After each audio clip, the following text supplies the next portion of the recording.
Ya, retomaremos entonces el ejercicio.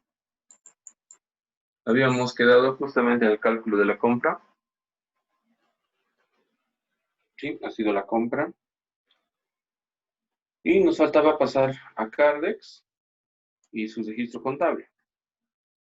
Sí, ok.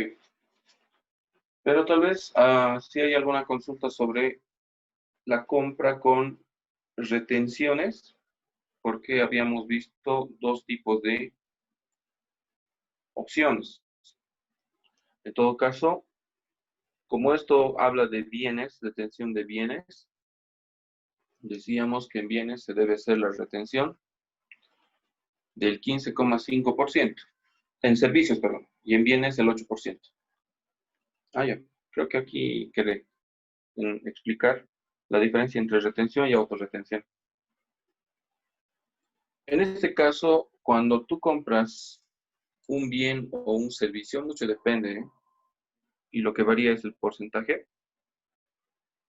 Vamos a ponerlo el enfoque de la retención para bienes y para servicios. ¿Sí? ¿Cuál es su variación? Primero, lo primero que hay que decir, la retención es, eh, es la parte legal o formal que habla la ley 843. ¿A qué me refiero? En que nuestra legislación tributaria hace referencia a que en el caso de comprar algún bien, que en este caso hemos visto que sea materia prima o una artesanía de una persona natural que no tiene la obligación de tener un NITS, por la misma forma de producción del bien que es extraer productos de la naturaleza o construir productos en base a labores manuales con algunas herramientas. Entonces, dada esa situación, te dice, puedes comprar de esas personas. O sea, las empresas pueden comprar de ese tipo de personas, pero considerando ciertos factores, como cuáles. Lo primero es que desde el punto de vista legal, la persona tiene que estar consciente que si recibe 100 bolivianos de ingreso por cualquier producto, tiene que pagar en bienes 8 bolivianos de impuestos. Ese es el 8%.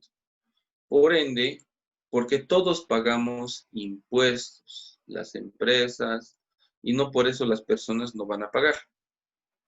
Y por esa razón el Estado dice, y la persona se quedaría con 92 bolivianos como ingreso final. O sea, lo que tendría que cobrar serían 92 bolivianos. Eso es lo que nos dice, ¿no? Básicamente ese porcentaje. Que por cada 100 bolivianos que cobra por ese bien, 8 bolivianos es para el Estado, es el impuesto del Estado. Y 92 sería su ingreso.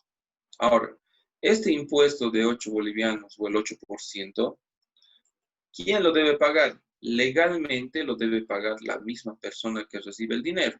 Es decir, debería cobrar los 100 y conscientemente ir a pagar los 8 bolivianos a un banco y decir esto le corresponde al Estado y quedarse con 92. Pero, dada nuestra idiosincrasia, sabemos que eso no lo va a hacer. Va a recibir los 100 y se lo va a gastar. Ahora, por otro lado, el Estado no tiene el suficiente control sobre esta operación, porque primero, las personas no llevan contabilidad, o sea que no sabe si hay o no hay ese tipo de ingresos. Segundo, ¿sí? Las personas suelen disponer del dinero ni bien lo tienen. El Estado tendría que estar concientizando a las personas de que tienen que pagar sus impuestos. Y al fondo no lo van a hacer. O sea, aquí lo correcto es que ellos paguen los 8 bolivianos, el 8%. Pero como el Estado no confía en las personas, delega esa responsabilidad a la empresa. Por eso un requisito es que la empresa tenga NITS y que además haga contabilidad. Porque una empresa que hace su contabilidad registra sus operaciones de ingresos y de salidas de dinero. Y entre eso va a registrar esta operación, donde está pagando, y como no tiene factura, va a tener que demostrar que ha hecho retención.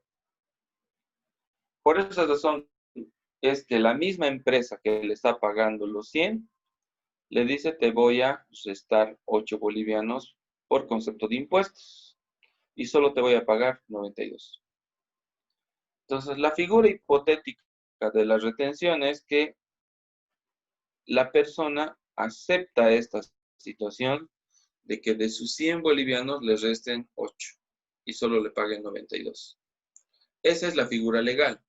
Cuando dice se hace retención, significa que la persona acepta la retención de los impuestos, donde la empresa le resta el pago del impuesto.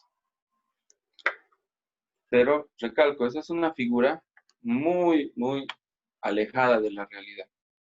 Pocas personas están conscientes de que se debe hacer retención si no das factura. Por lo general te dicen que no, pero vamos a seguir con este hipotético caso de la retención.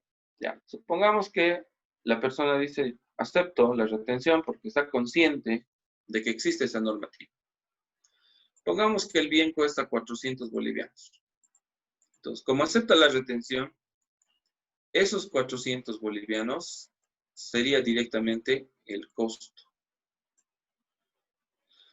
Y en retenciones, al costo se le resta el 8%, que sería 32 en este caso, y solo le pagaría 368 bolivianos. Eso sería en el caso de retención de bienes. En caso de retención de bienes. Cuando acepta. Pero ¿qué pasa en el otro hipotético caso? Donde la empresa le explica que le tiene que retener el 8% y se pone intransigente y dice, no, no acepto eso. No, simplemente no cree, no lo acepta y nos pone en una situación de decidir. Si lo compramos, vamos a tener que aumentar el impuesto por cuenta de esa persona. Es decir, la empresa asumiría los impuestos que la otra persona tenía que pagar. Eso es autorretención. Porque es como decir, acá el 8% no lo quiere pagar, no lo acepta. No acepta retención de impuestos. Por ende, tengo que decidir si lo compro el bien. Si quiero comprarlo el bien, voy a tener que hacer un procedimiento que se llama autorretención, que es simular una transacción donde sí parece que está aceptando. ¿Se entiende? Es otra la posición. Entonces, en autorretención, ¿qué significa? Que los 400 se va al pago. Eso es básicamente autorretención. Que los 400 bolivianos que me ha pedido por ese bien sería lo que debo pagar. Y por ende, por regla de 3, haciendo una regla de 3, de 400 por 8 dividido entre 92, tengo que hallar el impuesto que debo aumentar como empresa. Y noten que sale 34,78. Sale incluso más beneficioso para el Estado. Por eso decía, ¿esta forma es legal? No, no está dentro de la ley. Pero el Estado se hace de la vista gorda, es decir, se hace loco en esto, porque va a cobrar más impuestos si la empresa hace autorretención. Tenía que, lo legal era 32, pero ahora va a pagar 34,78. Entonces, por esa razón es que se hacen a los locos con este procedimiento. Porque en el fondo reciben más impuestos. No dicen que está mal, pero tampoco dicen que está bien. Simplemente no dicen nada al respecto. Pero la empresa con este procedimiento lo que hace es legalizar o formalizar su compra. Entonces, eso se llama autorretención. Cuando yo le pago los 400 sin descontar nada al que me está vendiendo el bien, y por mi cuenta, aparte, yo debo aumentar el 8% aplicando una regla de 3, que sale 84,78, y eso lo sumo para saber cuánto es mi costo, porque estoy pagando en efectivo 400, al Estado 34, en total, ¿cuánto voy a pagar? 434,78. Entonces, noten la diferencia. Con retención el costo es 400, con autorretención el costo es más. ¿Por qué es más elevado el costo? Porque la empresa está aumentando impuestos. ¿Correcto? Esa es la diferencia entre retención cuando el titular o el que vende el bien acepta la retención de los impuestos, por ende va a recibir menos dinero. Pero cuando no acepta la retención, la única opción que tenemos se llama autorretención. ¿Qué es autorretención? Aumentar el impuesto en función a cuánto le estás pagando. Y eso significa incremento del costo. ¿Vale? En servicios se hace lo mismo. Vamos a asumir un servicio de 500 bolivianos. En retención es fácil. Los 500, si acepta la retención, sería 500 el costo. De eso descontamos el 15,5%, nos sale 77,50 y solo pagamos 422,50. Lo mismo, pero varían los porcentajes, nada más. Y si fuera autorretención, es decir, que no acepta el transportista, dice, no acepto la retención de impuestos, entonces, ¿qué opción tengo? Autorretención. Y en la autorretención, los 500 se iría al costo. Perdón, al pago. Los 500 bolivianos sería el pago cuando no acepta la retención. Con esto le estoy pagando sus 500. ¿Qué tengo que hacer como empresa? Aumentar en base a este dato, que 500 es el 84,5%, averiguar cuánto es el 15,5 haciendo una regla de 3 y nos sale 91,72. Para el costo, como estoy pagando 500 y voy a aumentar de mi bolsillo 91,72, mi costo sería 591,72. Esa es la diferencia entre una retención y una autorretención. Y lo que hay que hacer es reconocer en la transacción. Básicamente, las palabras claves son si acepta o no acepta la retención, desde el punto de vista de la persona.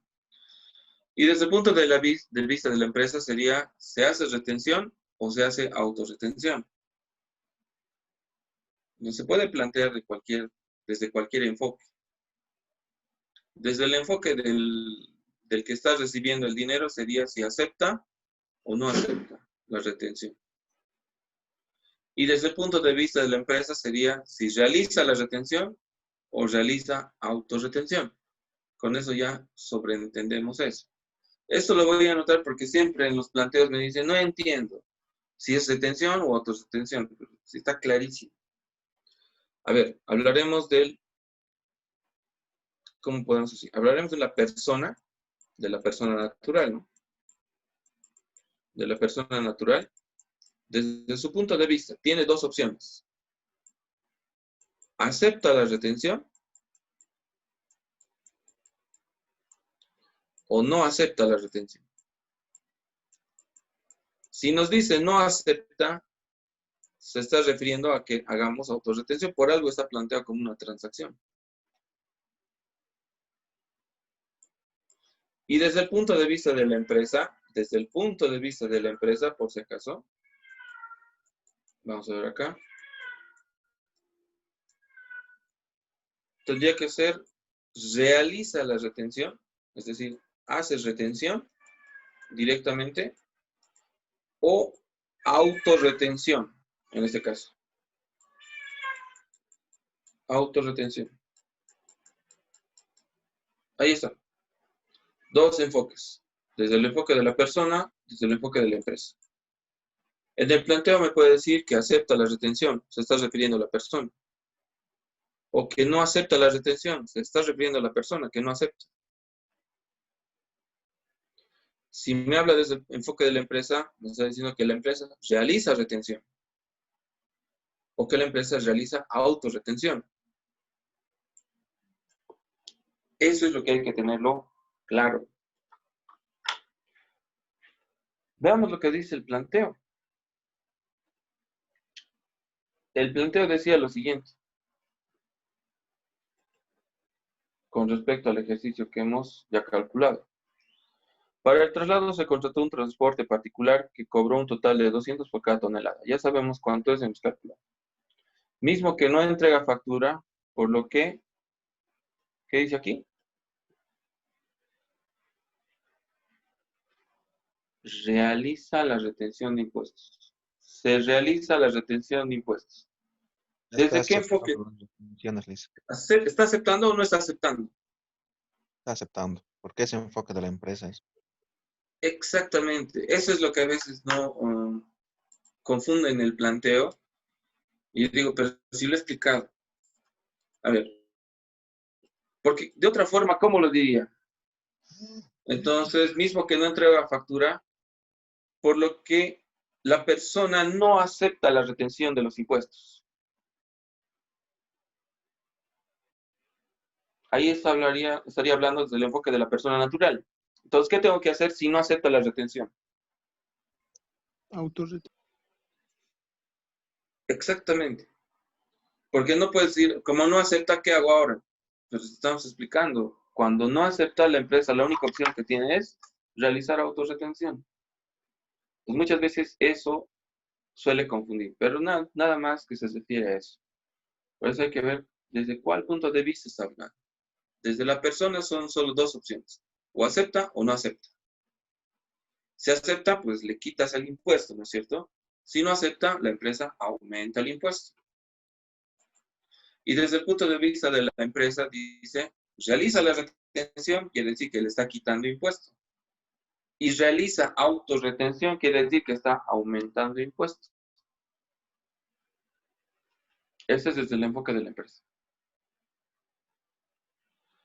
Ok, por eso, cuando hemos hecho este cálculo, decía, ahora vamos a poner acá.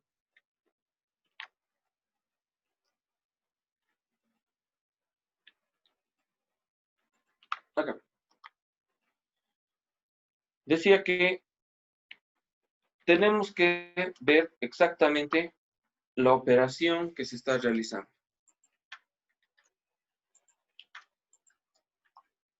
Aquí acepta la retención porque simplemente nos está diciendo que la empresa realiza retención de impuestos. La empresa realiza la retención de los impuestos. En el caso de servicio. Ahora, ¿qué significa esto para nosotros? Cuando acepta la retención, dijimos que los 300 bolivianos es mi costo. Porque esta persona está aceptando, y los 250,000, está aceptando que yo agarre los 300 que me ha pedido por ese producto y le descuente el 15,5% y solo le pague la diferencia. Lo mismo con los 250 bolivianos, que le saque el 15,5%, entonces le voy a descontar este monto y solo él va a cobrar 211,25. Entonces, si hablamos a nivel de sumatoria total, diríamos acá que nuestro costo es 550. El impuesto a pagar es 85,25. Y el líquido pagable, o lo que va a recibir, en realidad es 464,75. ¿Qué es lo que se lleva al cálculo? Siempre el costo.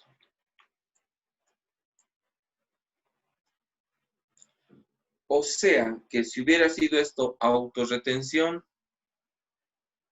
esto tendría que aumentar. Porque el pago sería 300 y 250. Y por regla de 3 tendría que aumentar la retención y eso haría que mi costo aumente, si fuera autorretención. Entonces no es el caso. Dice un ejemplito, a ver, de cómo sería si fuera autorretención. Estaría yendo los 350 más la retención, ¿no ves? Estaría yendo ahí al costo sin factura. En realidad tienes que recalcular. O sea, eso lo borras, así. Vamos a hacer con el primero, con 300. ¿No es cierto? O sea, tengo que calcular uno por uno. Puedo Sí, hacer sí, de los 550 en uno, pero como son dos ítems separados, tengo que hacer el cálculo separado. Si no, de los 550 lo haría en uno solo. Pero yo necesito el costo individualizado. Por eso estoy calculando uno por uno. Ya. Si, lo que me está diciendo, si fuera autorretención, pues aquí sería no acepto. Es un ejemplo. No acepto. Entonces, ¿qué hago? sí, sí. Autorretención. Listo. Los 300 lo pones donde dice pago, porque tienes que pagar los 300. Porque no te está aceptando que le quites de su dinero. ¿Qué tienes que hacer? Regla de 3. ¿Qué significa? 300 por el 15,5% dividido entre 84,5. Tienes que aumentar 55 bolivianos con 0,3 centavos para formalizar eso. Y tu costo sería los 300 que vas a pagar más los 55 que le vas a pagar al Estado porque estás aumentando. Por ende, acá sería 355,03. Ya, Lice. Gracias. ¿Correcto? ¿Alguna pregunta de entre retención y autorretención, la diferencia?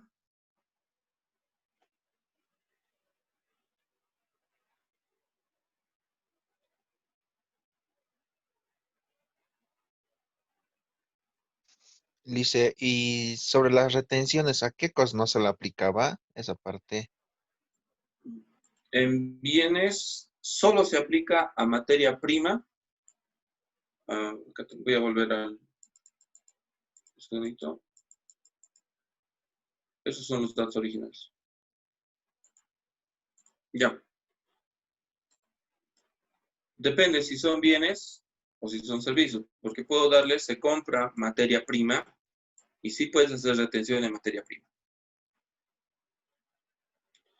También en bienes artesanales, los bienes que son fabricados, por ejemplo, un tallado de madera, un tallado en piedra, digamos.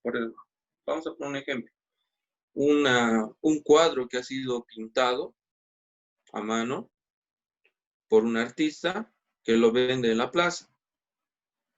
O una persona que se dedica a la metalmecánica ha soldado una especie de escultura base a fierro. Eso es un bien artesanal porque ha sido diseñado y elaborado por una persona de forma manual, con ayuda de una que otra herramienta o máquina puede ser, pero no es algo que produce en grandes cantidades como las empresas. Entonces se considera bienes artesanales. Si compras eso, puede ser sin factura y puedes hacer retención. Solo a eso. Materias primas, bienes artesanales, no hay más. Entonces, que se entienda, materia prima, maíz, trigo, Sí. piedra, arena, esas cosas. Ahora, y si compras azúcar sin Ya, factura, Lice. el azúcar no es una materia prima.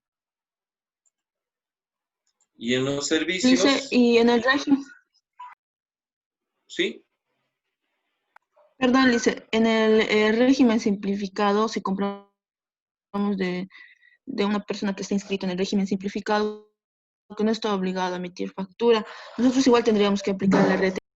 no si te entrega fotocopia de su NIT, donde consta de que está afiliado en NIT, y fotocopia del último pago de impuestos, donde consta que sí está pagando sus impuestos.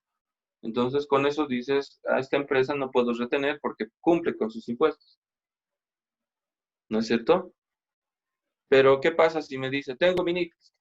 Ya, ¿puedo sacar una fotocopia? No, no le puedo entregar. Ok, ¿y sus impuestos está pagando? ¿Qué le importa? Por ahí me responde, ¿no? Lo lógico sería. Entonces, ¿cómo me respaldo como empresa? Voy a poner en mi transacción en la glosa, juro que era de un régimen especial. No puedo. Si no tengo papeles, no puedo sustentar mi transacción. Entonces tengo dos opciones. No le compro o le hago retención. Si no acepta, ¿qué tendría que hacer? Autorretención. Me obliga. Si quiero comprar ese producto. Pero lo correcto, ¿qué sería? Que me proporcione una fotocopia de su último pago de impuestos y una fotocopia simplemente, de su NITS. Y yo adjunto eso y digo, yo he comprado de esta empresa o de este negocio que está en el régimen simplificado y con eso tengo respaldada mi operación. Dice, y otras cosas que a lo que no se puede hacer una retención, le hice unos Todo lo que ejemplitos. sea procesado por medios tecnológicos y producido en masa. O sea, todo lo que tú compres, que eso se sobreentiende que no ha sido producido de forma artesanal. A ver, una computadora no es un bien artesanal, entonces debería tener factura. Tanto el que compra como el que vende deberían de ser sujetos de impuestos. Por ejemplo, una computadora, ¿de dónde compras? De una tienda comercial. La tienda comercial no es régimen simplificado.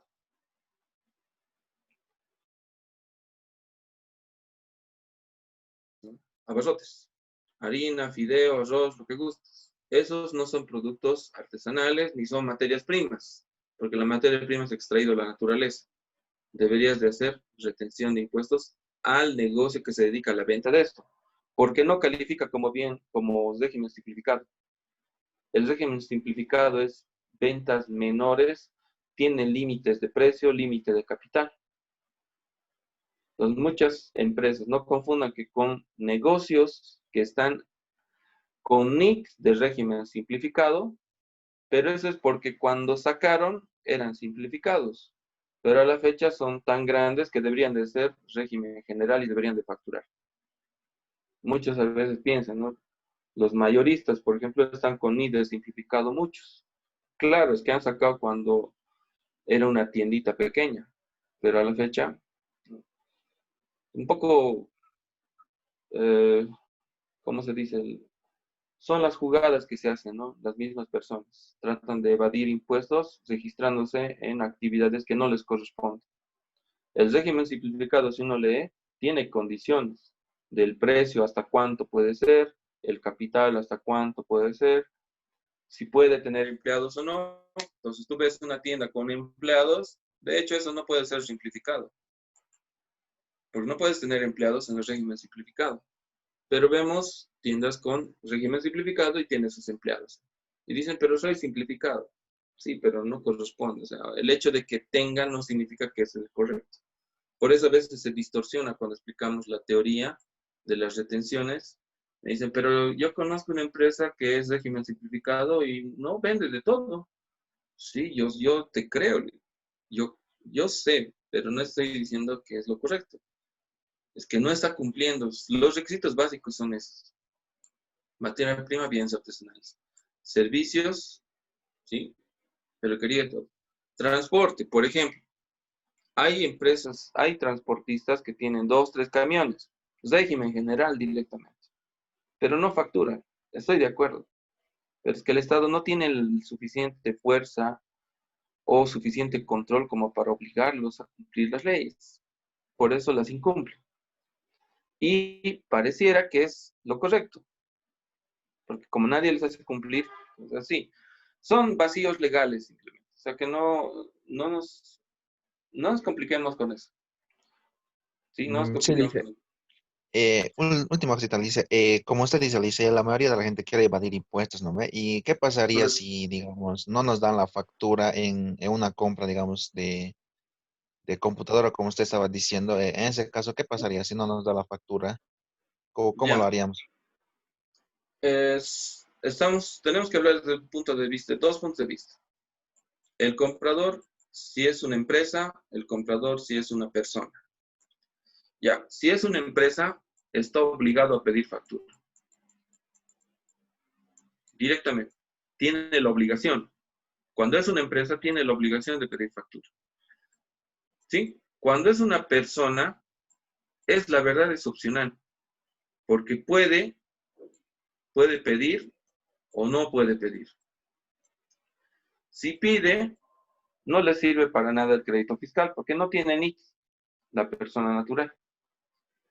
Si no pide, tampoco le va a afectar en nada porque igual va a pagar. ¿Por qué generalmente no piden? Porque les ofrecen un descuento. Si es sin factura, te voy a descontar tanto. Entonces la mayoría opta por no pedir factura, que la compra sea con un recibo y listo. ¿Correcto? Ahora la empresa no tiene esa opción. Hablamos desde el punto de vista del comprador. Hablaremos desde el punto de vista del vendedor. Si el vendedor es una empresa, está obligado a emitir factura. Hablamos de empresa, hablamos de comercio. SUNIT lo obliga a emitir factura. ¿Pero qué hacen las empresas? Preguntan, ¿te doy factura o no te doy factura? Están vulnerando una obligación. Por eso, el Estado no puede controlar eso, ¿no? Lo que dicen, lo que negocian. No controla eso. Sí, Liz. Sí, Liz, así Entonces, es. la mayoría hace eso. Esa es la verdad. Ahora, tú tienes que analizar costo-beneficio. Si estás, desde el punto de vista de la empresa, tienes que entender lo siguiente. Si no pides factura por beneficiarte de un descuento, lo que compres, en este caso, no tiene respaldo legal. Es decir, no puedes llevarlo una computadora al activo fijo y depreciar, porque no tiene respaldo. Contablemente, ¿cómo lo vas a ingresar? Equipos de computación contra caja. ¿Y dónde está el crédito? Porque eso debería tener factura. Entonces, la empresa la tiene más difícil. Depende por eso desde cuál punto de vista me estás preguntando. Ya, ya, Liz. Gracias. Sí, Eso, mucho eso depende. está bien. Ya, muchas gracias. Veamos cómo se lleva esto al costo unitario. Bueno, habíamos dicho que el costo de compra más el costo sin factura se suma y ese es el costo total. Dividimos entre la cantidad ya convertido a kilogramos y eso nos da el costo unitario. Ok, este costo unitario es el que se lleva al CARDEX. Vamos a poner 3 de agosto del 2020, primera compra, entrada, esto sí es una entrada, 1500 kilogramos, saldo 150 más 1500 menos, sería 1650. Costo unitario, sacamos de aquí 170,72 y el ingreso también sacamos de acá, 256.080. 24.000 más 256.000, 280.080. Ya está eso.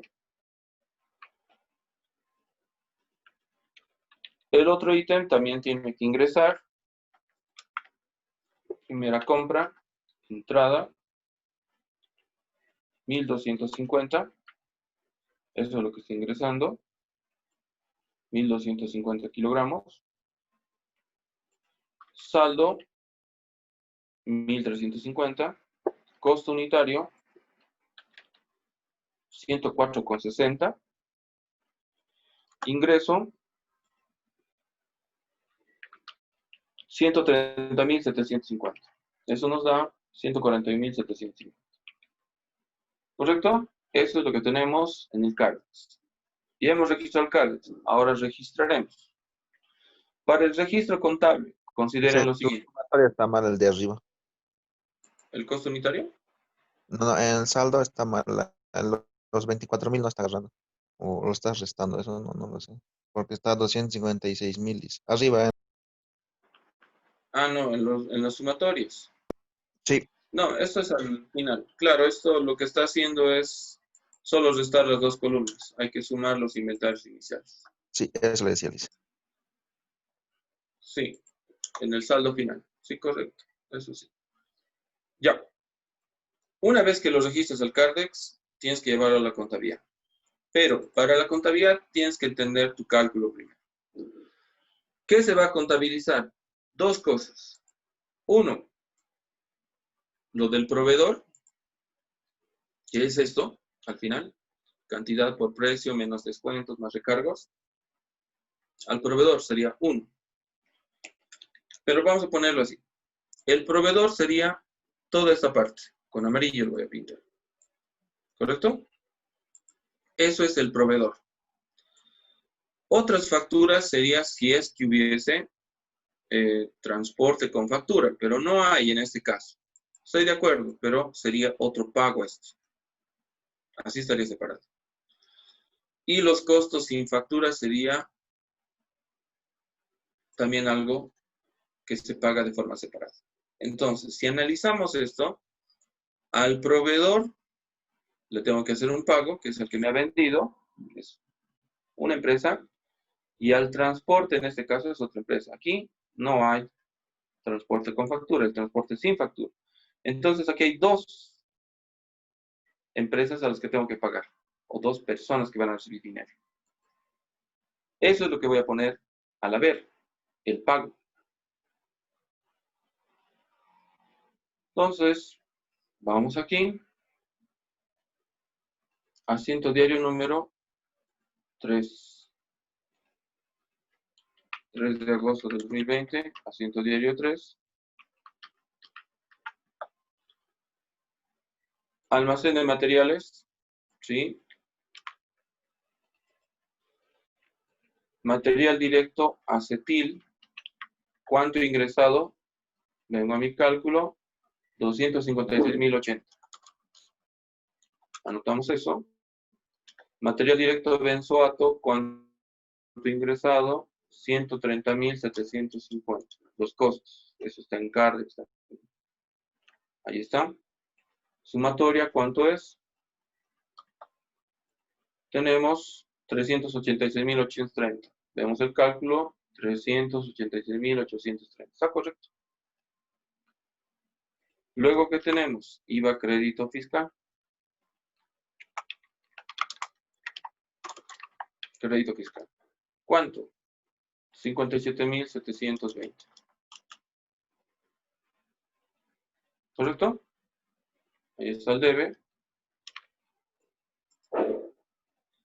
Al haber, Banco Moneda Nacional, lo que le debo al proveedor. Al proveedor le debo 444.000. Eso es en total lo que le debo.